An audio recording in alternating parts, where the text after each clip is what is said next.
I'm in the overgrown grotto, and this is where this video starts, because a sublocation was added here during the last update. So in this video, I will tell you and show you how to get the new super pan and shovel.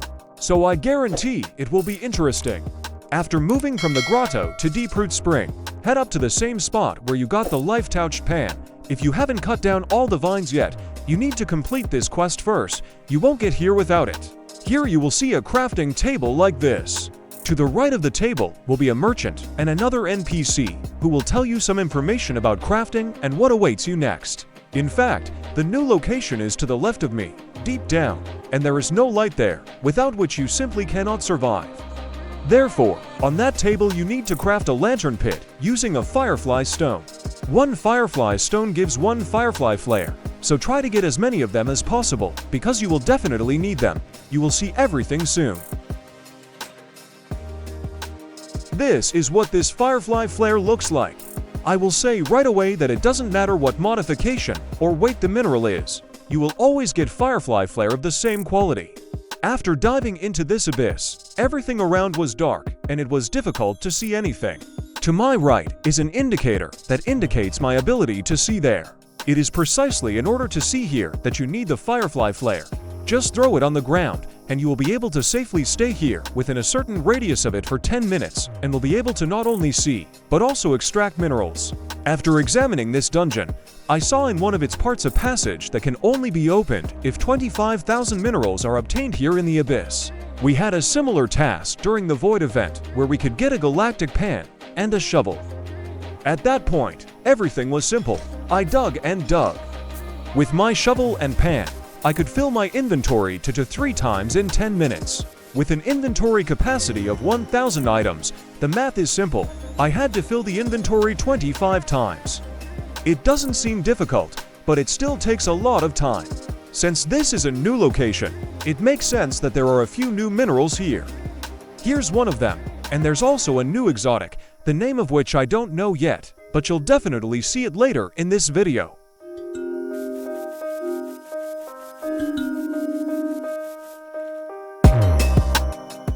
Next time I decided to craft a few more flares at once. Considering how long the process took, I knew I would need a lot of them. After spending about half an hour in the game, I got a few mythics, but with my current luck, without totems and without meteor shower, getting an exotic was almost impossible. To sell the filled inventory, I had to climb to the top using this rope.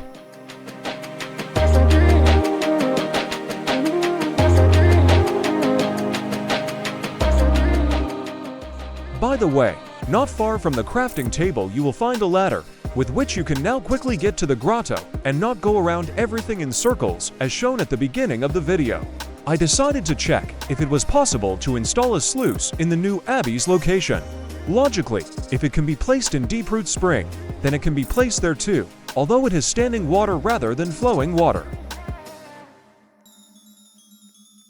Yes, it works, and even if it's a little, I'll be able to get the right amount of minerals faster. My firefly flare went out, and look at the vision gauge. It's rising, and when it reaches the maximum you'll die. Not you of course, but your avatar. This is why you should always have a supply of firefly flares. A reminder to you where you can get firefly stones. You can dig these up in circles like the ones that fireflies fly over in Grotto and Deeproot Spring.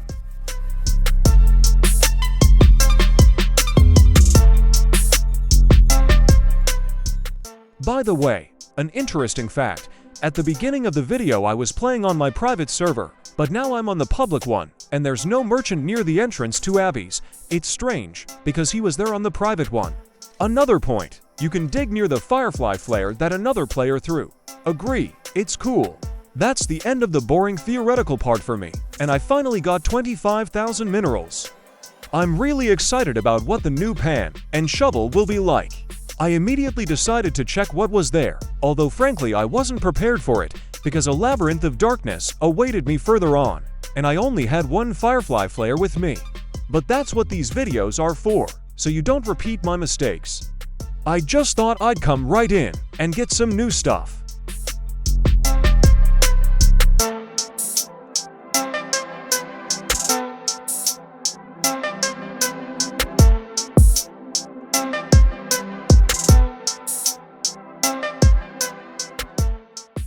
At that moment, I realized that I couldn't see anything anymore and wouldn't have time to turn back. I was just waiting for the logical ending. After that, I spawned in Rubble's Creek. In preparation for my next trip, I crafted 6 firefly flares at once. I hope that will be enough. In fact, it all started from scratch because I didn't really get anywhere last time, and I really felt that it would be something more than just there.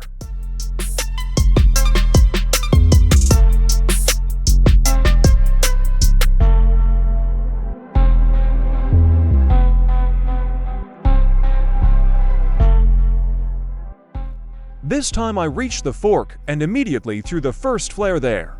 I decided to go right. I don't know what to comment on here, but I would just advise you to watch and remember where I was going.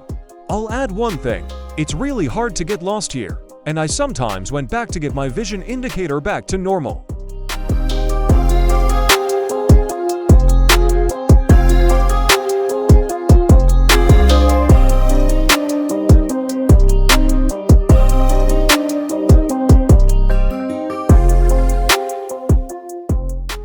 I mostly threw firefly flares at forks, and of course when the indicator went past half, because it was already very difficult to see anything.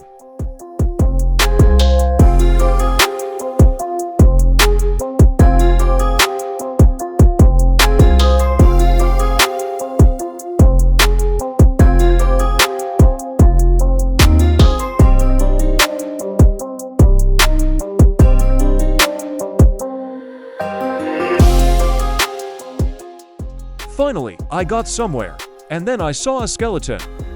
After talking to him, I was able to get a blueprint, which means that I will have the opportunity to make a new craft.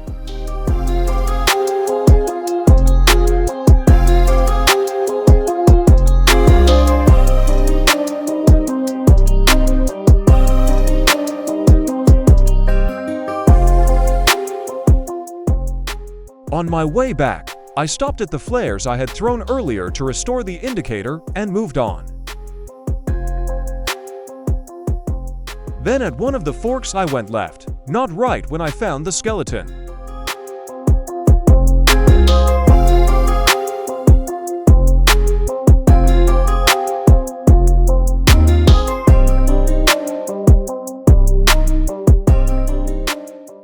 I reached a spacious place, and it was a good thing I threw the firefly flare, because then I had a short parkour.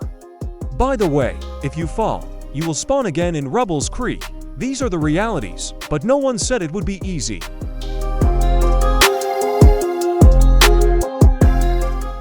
After completing this parkour, there was another maze of twists and turns. I started to worrying whether I would be able to find anything else.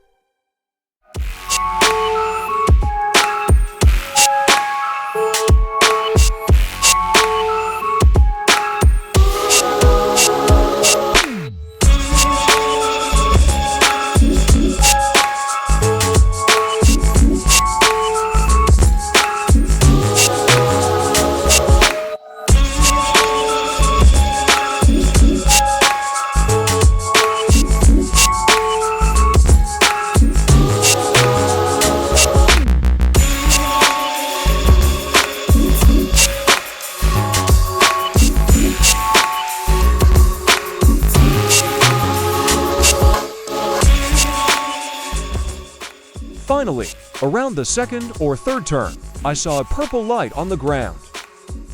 I found Pan and was very happy. Here's what it looks like, and here are the stats it has. Wow, it costs 200 billion. But I can afford it. Moving back, I decided to use Luminum because I know it's very bright, but it didn't help me, and I went for Rebirth again.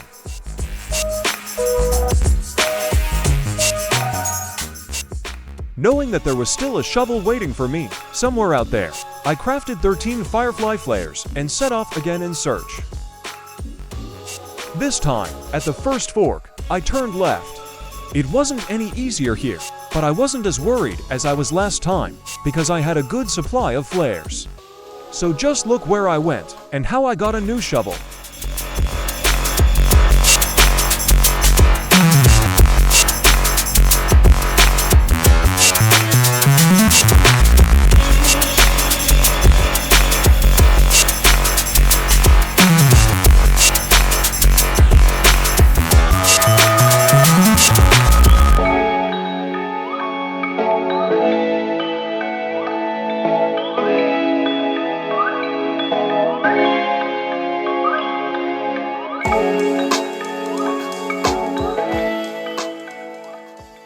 Finally, here's the shovel.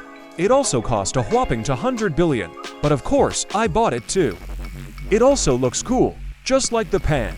Knowing that there was no sluice here, I simply pressed respawn. Stop. Is there one? If there's also a sluice here, write it in the comments, because I think I've searched everything I could here. I almost forgot to show you the blueprint I received. With its help, I now have the opportunity to craft a new ring. Here's another look at the shovel and pan I equipped, and also see a comparison of the life touched and abyss pan.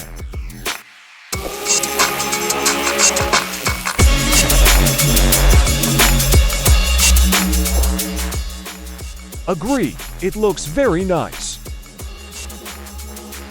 And finally, I'll show you what you need to craft a new ring.